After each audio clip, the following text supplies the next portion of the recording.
দেখো বন্ধুরা কত বড় তরমুজ। এই তরমুজটা 2 কিলো সাইজের তরমুজ তোমাদের দেখাচ্ছি, দেখো।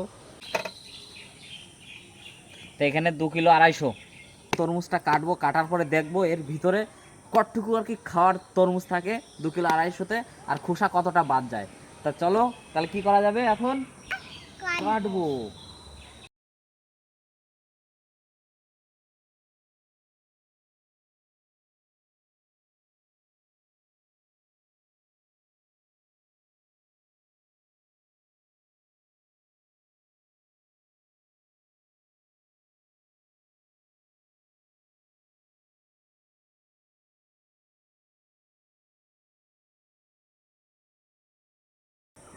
2 কিলো 250 তরমুজে খাওয়ার যে আমরা যেটা খাবো তার ওয়েটটা দেখো 1 কিলো 150 গ্রাম।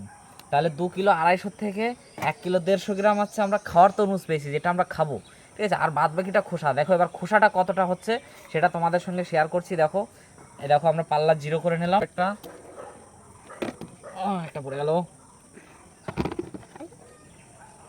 তো দেখো 250 তরমুজে 1 কিলো শুধু খোসা। তাহলে আমরা খোসা কিনে নিয়ে আসি, 2 কিলো 250 তরমুজ কিনেছি, তাতে 1 কিলো খোসা।